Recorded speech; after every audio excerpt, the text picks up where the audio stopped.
안녕하세요. 옛이야기입니다. 오늘도 와주셔서 감사합니다. 옛이야기 채널은 사연 읽어주는 남녀 채널에서 지금은 삭제되어 들을 수 없는 21년도에 소개해드린 사연 중 베스트 사연만 뽑아 다시 읽어드리는 채널입니다. 구독과 좋아요 부탁드리며 오늘의 사연 바로 시작하겠습니다. 안녕하세요. 저는 올해 34이 된 남자입니다. 저는 결혼한 지 2년 정도 되었고 현재 IT 회사에서 개발자로 근무 중입니다. 작년에 저희 회사에 외부 강사를 초청하여 리더십 강의를 여러 차례 진행했고 그 과정에서 와이프를 만났어요. 저희 와이프는 리더십 및 회사 생활에 대한 강의를 하는 프리랜서 강사였어요. 말수가 적고 숫기 없는 저에 비해 와이프는 말도 잘하고 활달한 성격으로 좌중을 압도하는 카리스마 있는 여자입니다. 개발자가 리더십을 어디다 써먹는다고 일도 바빠 죽겠는데 이런 강의를 들으라고 하냐 라며 궁얼거리던 동료들도 그녀의 수업을 듣고 완전히 반해버렸죠. 바빠 죽겠는데 쓸데없는 강의까지 들으라고 하는 이놈의 회사, 대충 시간이나 때우다 가자라는 생각으로 혹시 오셨나요? 어머, 다들 약간 놀란 표정이신데요? 아, 그래요. 저의 강의 들으러 와주셔서 정말 감사드려요. 땡땡 소프트 직원분들 반갑습니다. 정식으로 인사드릴게요. 리더십 강사 박소진입니다. 그녀의 맑은 목소리와 자신감 넘치는 말투에 저도 모르게 박수를 쳤습니다. 그녀는 직원들의 고충을 이해하면서 지루할 틈 없는 수업을 이어갔고 모두 그녀의 매력에 빠져 2시간이 어떻게 지나간 건지도 모르게 수업을 들었었죠. 그렇게 마지막 강의가 끝나갈 때쯤 저는 그녀에게 용기를 내어 제 명함을 건넸어요. 제 명함인데 혹시 시간 괜찮으시면 언제 식사라도 한번. 숫기 없는 제 인생에 정말로 큰 용기를 낸 대시였어요. 머뭇거리며 말을 제대로 이어가지 못하는데 그녀가 제 명함을 받자마자 냉큼 핸드폰을 꺼냈습니다. 그녀는 핸드폰으로 제 번호를 누르더니 통화 버튼을 눌렀어요. 번호 저장하세요. 다음 주 수요일 오랜만에 강의 없는 날인데 저희 동네로 와서 맥주 한잔 하실래요? 그녀는 저를 보며 씩 웃었습니다. 그것이 인연이 되어 연애를 시작했고 연애한 지 6개월 만에 둘 다 결혼을 결심했어요. 소진 씨 역시 본인과는 정반대이지만 진중하고 사람 좋은 저에게 많이 끌린다고 했습니다. 부끄러운 얘기지만 제대로 연애를 시작하자는 고백 역시 그녀가 한 거나 다름없었어요. 제대로 만나보자. 난 경중씨 마음에 든다. 라고 만난 지 며칠도 안 돼요. 그녀가 제게 말했으니까요. 저야 그저 어이구 감사합니다 했답니다. 소진씨에겐 특별한 기운이 있는 건지 결혼 준비부터 신혼집 마련까지 하나도 어려운 게 없었어요. 턱없이 부족할 것 같았던 예산을 걱정했던 게 무색하게 그녀는 서울 양천구에 신혼집 아파트 하나를 전셋집으로 구해왔습니다. 그녀의 부모님을 만났을 때 그녀의 성격이 그렇게 시원하고 털털할 수 있었던 이유도 알 수 있었죠. 마냥 어색해하는 저를 편안하게 만들어주시던 그녀의 부모님들은 몇 년 알고 지냈던 분들 같았거든요. 제가 낯을 많이 가리는 성격인데도 불구하고요. 우리 서진이가 고른 남자면 사실 볼 필요도 없어요.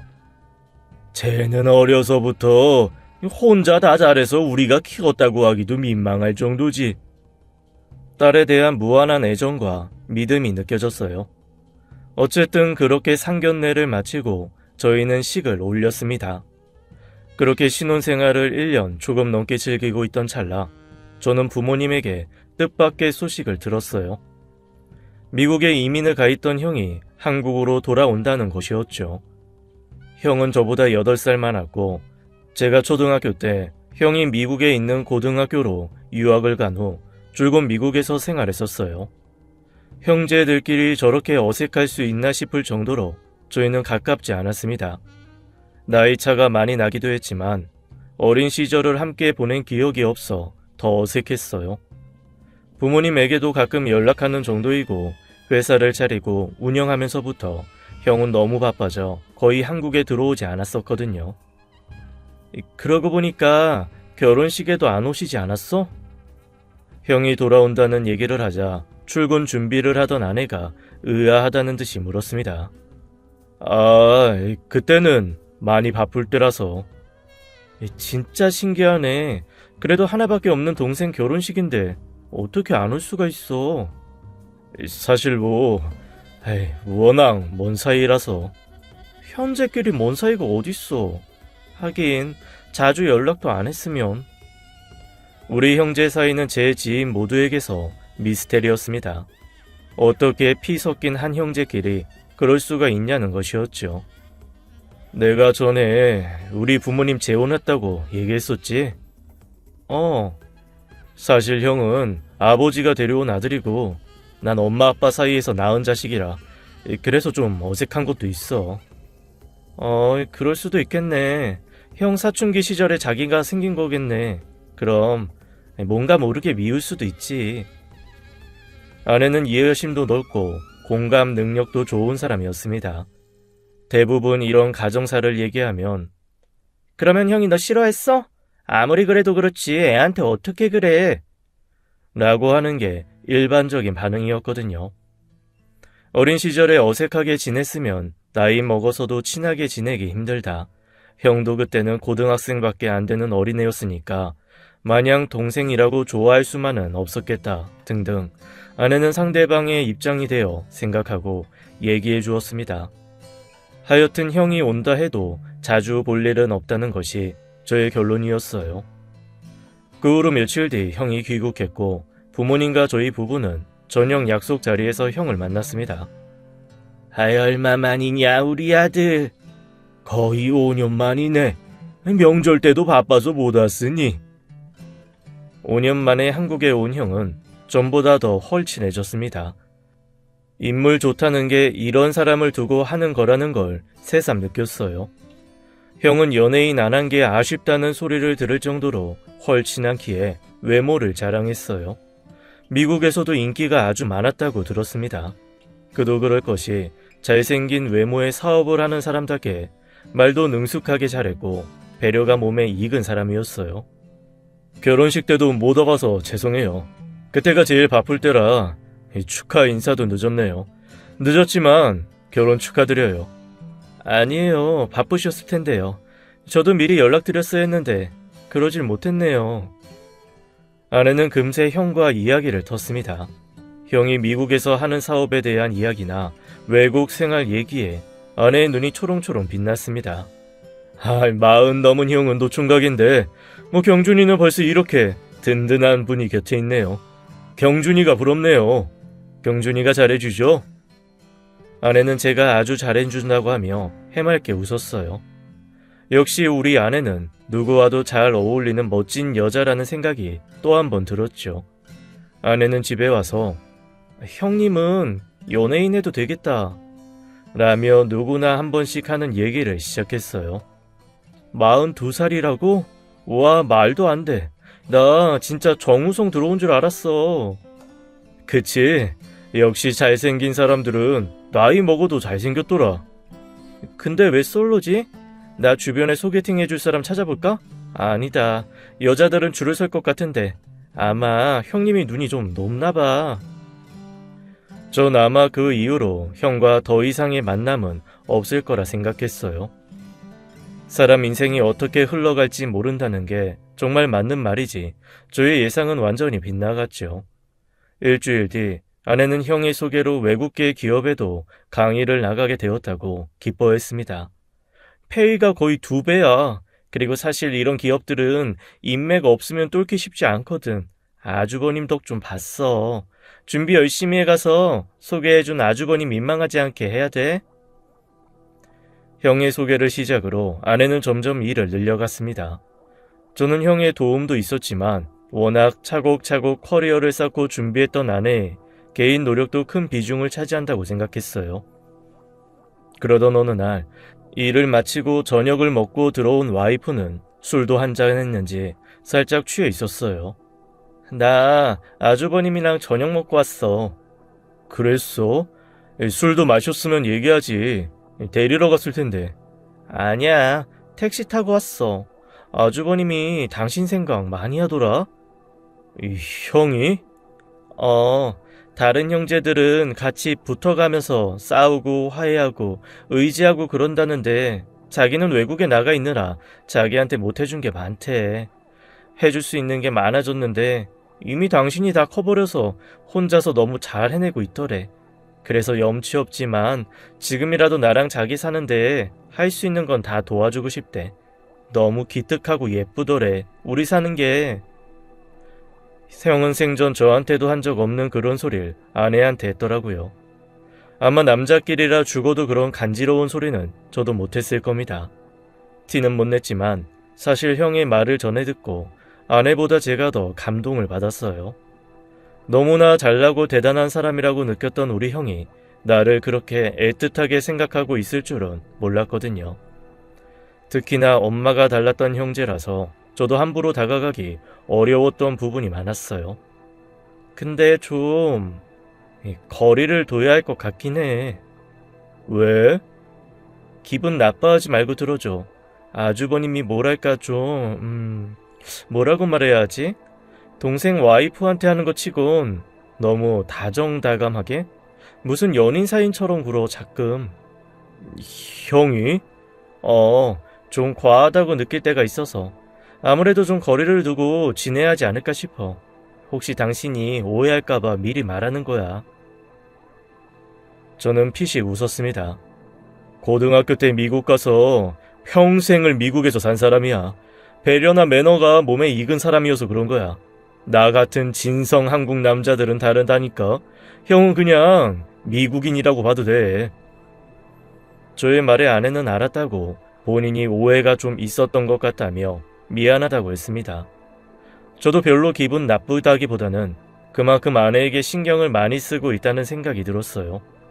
사실 남동생보다는 여동생에게 더 다정하게 대할 수 있는 것처럼 저에게 해주지 못한 만큼 아내에게 잘해주고 있다고 생각했죠. 그런 뿌듯함도 잠시 어느 날부터 점점 아내가 낯설어졌어요. 보통 주말에는 부부가 운동을 하거나 맛집을 찾아다니고 함께 시간을 보냈는데 좋아할 시간이 점점 줄어들었습니다. 그리고 함께 있는 동안에도 자꾸 핸드폰을 들여다봤어요. 누구냐고 물으면 같이 프리랜서로 근무하는 동료다, 고객회사 담당자다 하는데 저는 핸드폰을 보는 아내의 심각한 표정을 보면서 그 말은 거짓이라고 생각했습니다. 뿐만 아니라 생전 사치 한 번 한 적 없는 사람인데 자꾸 새로 산 옷이나 가방이 늘어갔어요. 그것 다 명품으로요. 처음에는 친구한테 선물 받았다고 하고 나중에는 본인이 샀다고 했어요. 정말 그러고 싶지 않았지만 아내의 카드 명세서를 몰래 훔쳐봤는데 최근에 백화점이나 인터넷에서 큰 돈을 결제한 이력도 없었습니다.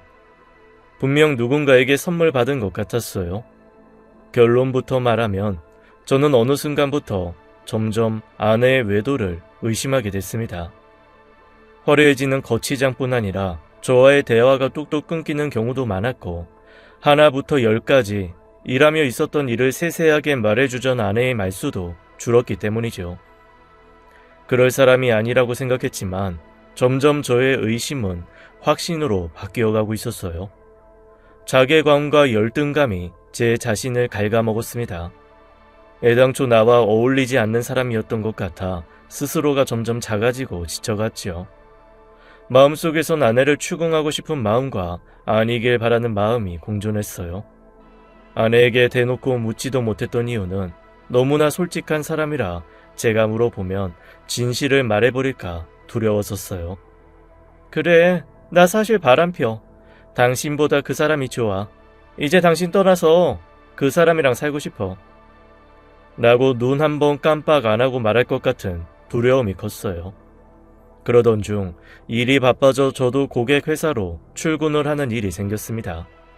어차피 하루 종일 미팅만 하는 날이 있어서 아예 고객사로 출근하라는 부장님의 배려로 그날은 더 분주하게 준비를 했어요. 고속도로를 타고 달리던 중 제가 회의에 필요한 USB를 집에 두고 왔다는 사실을 깨달았습니다. 오히려 신경을 더 쓰면 망한다더니 제가 딱 그 꼴이었죠.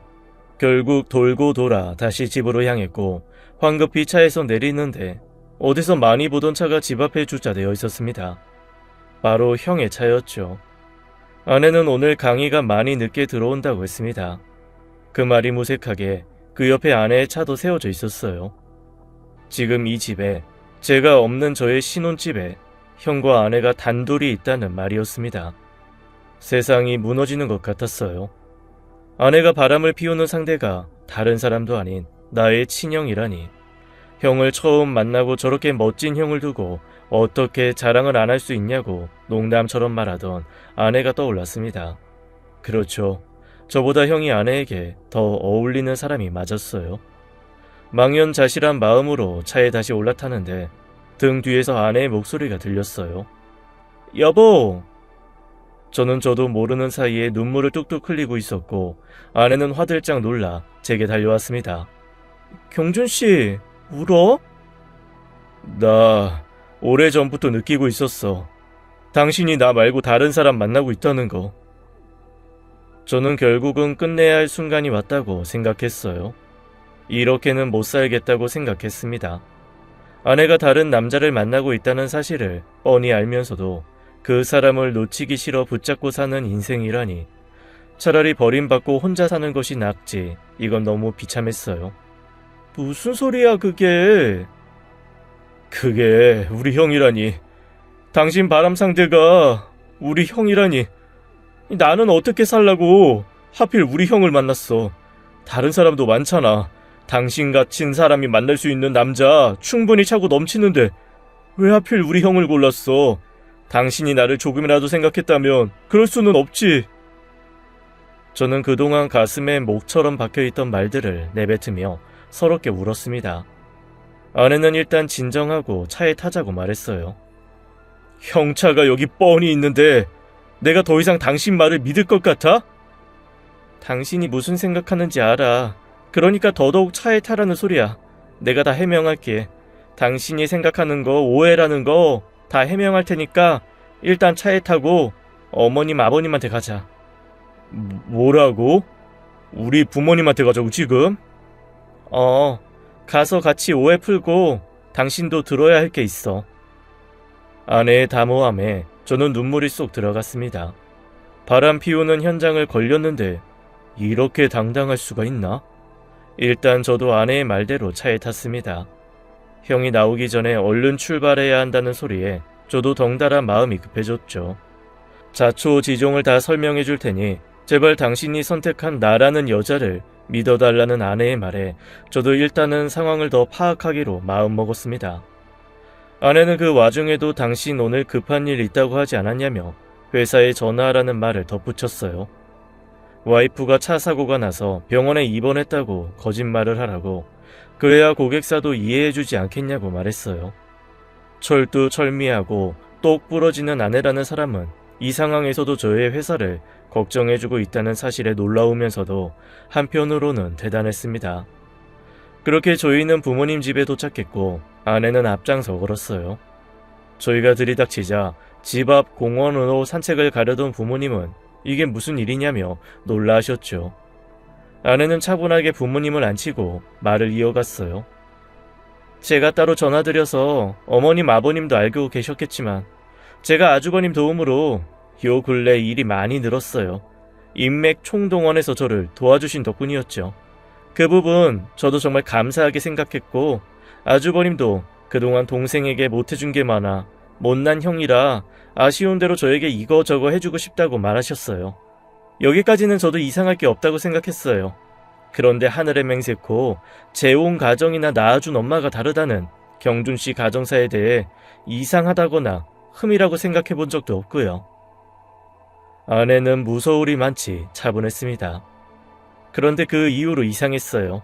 아주버님은 자꾸 제가 강의가 끝나고 나오면 회사 앞에서 저를 기다리고 있질 않나 명품 옷, 명품 가방, 호텔 레스토랑 식사 대접, 끝도 없이 호의가 이어졌어요.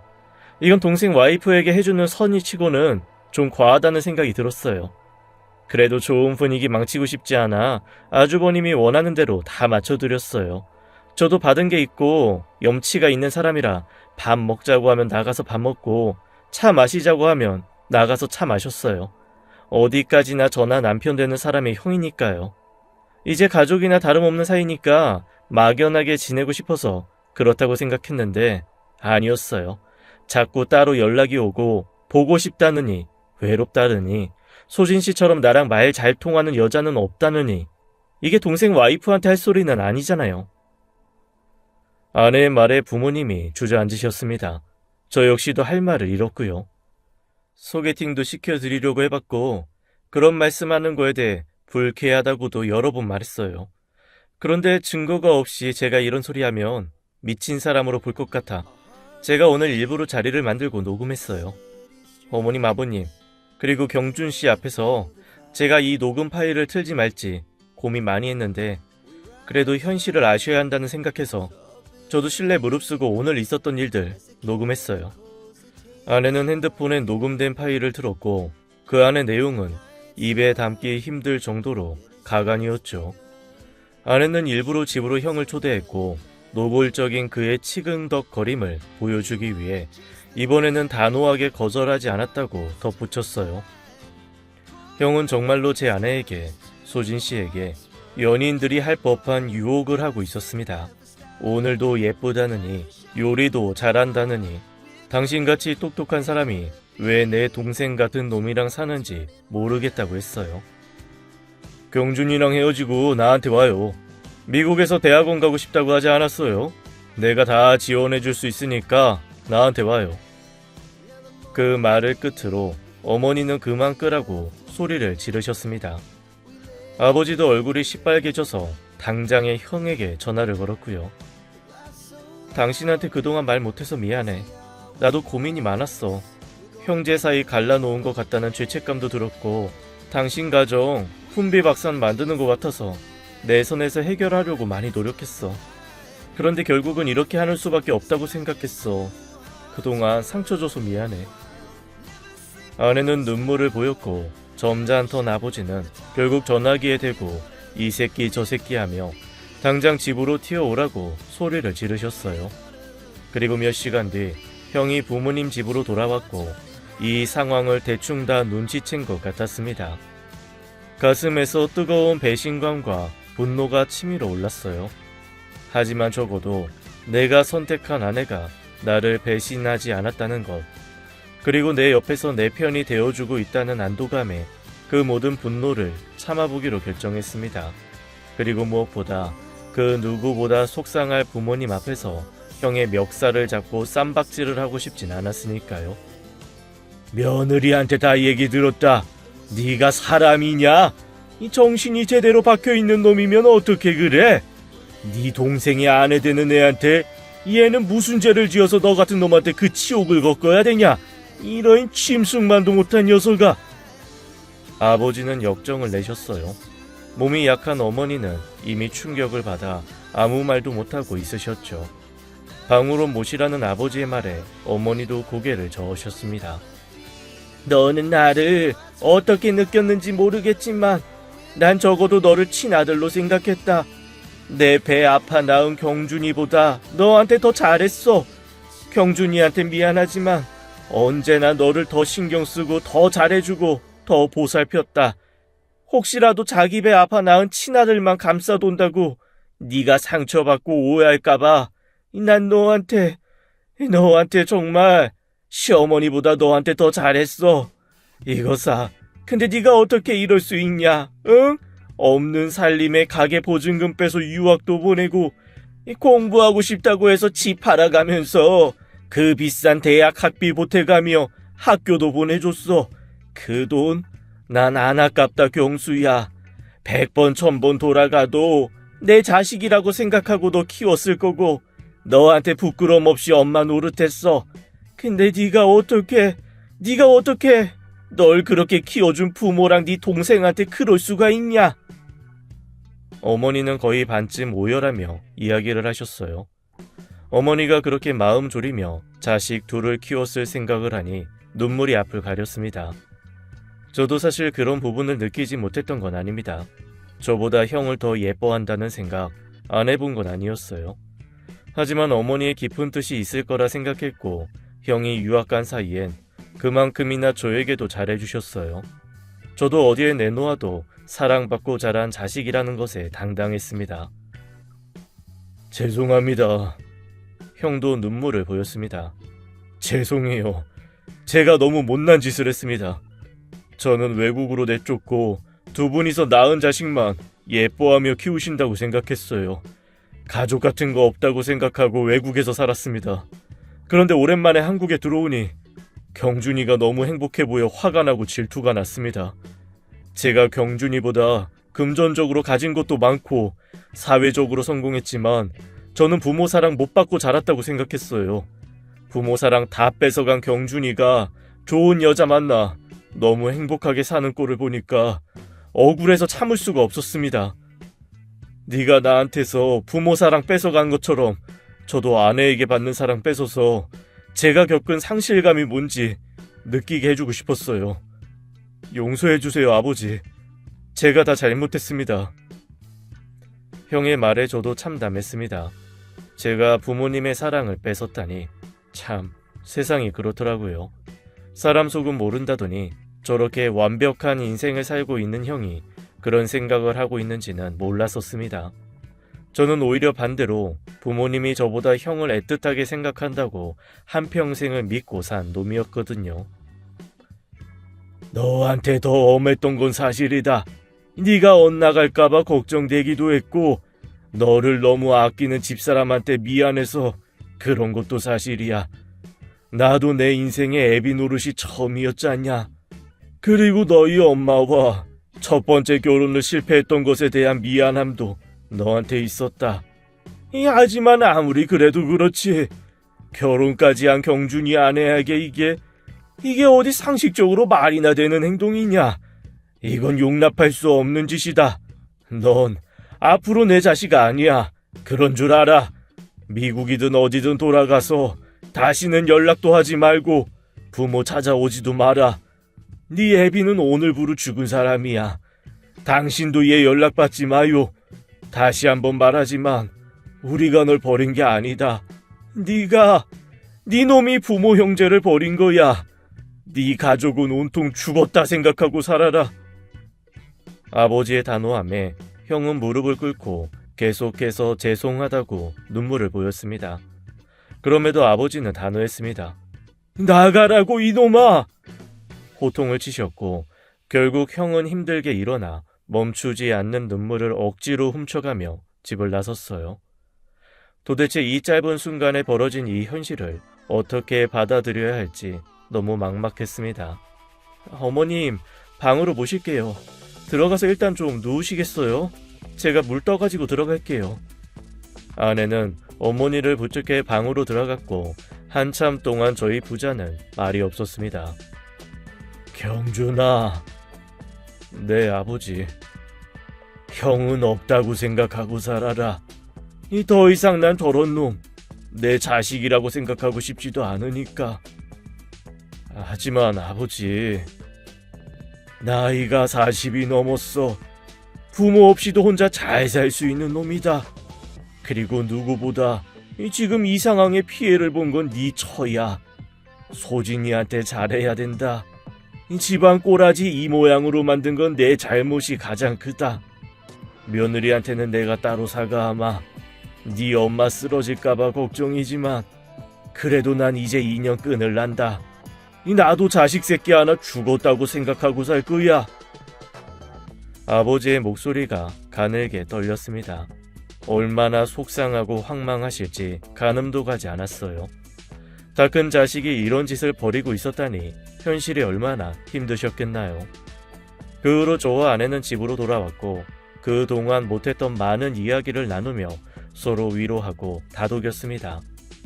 아마 형은 다시 미국으로 돌아간 것 같습니다. 부모님이나 저에게 따로 소식을 전하지는 않았고요. 형이 머물기로 했던 오피스텔 계약을 파기해서 가족 연락처로 적어뒀던 제 핸드폰으로 부동산에서 연락이 왔습니다. 갑작스럽게 계약을 파기했다고요. 개인적인 사정이 있어 그랬다고 제가 뒷수습을 했고 그렇게 형은 사라졌어요. 그 후로 형과는 연락이 끊겼고 부모님도 부모님들 나름대로 마음을 추스르셨습니다. 저희에게 따로 그때 있었던 일에 대해서 말을 하지는 않으십니다. 아내는 따로 부모님과 이야기를 나눴고 그 이후로 저보다 부모님에게 더 잘해드리고 살고 있어요. 드라마에나 나올 법한 난리를 겪은 후에 남은 가족들은 더 단단해졌고 서로를 믿게 되었습니다. 특히 저는 제 아내를 평생 사랑하며 보답할 마음으로 살고 있어요. 보통 드라마에서는 마지막에 가족이 화해하고 잘 지내지만 현실에서는 그렇지가 않네요. 조금 씁쓸한 부분도 있지만 이 일을 겪으면서 많은 부분을 배웠습니다. 저도 좀 더 성숙한 사람이 되어 아내에게 의지만 하는 남편이 아니라 아내가 의지할 수 있는 든든한 나무 같은 남편이 되려고 노력하고 있습니다. 그럼 이만 줄이겠습니다. 긴 글 읽어주셔서 감사합니다. 지금까지 사연 읽어주는 남녀 예니악이었습니다. 끝까지 함께 해주신 여러분 감사드리며 저희는 다음 사연으로 돌아올게요. 감사합니다.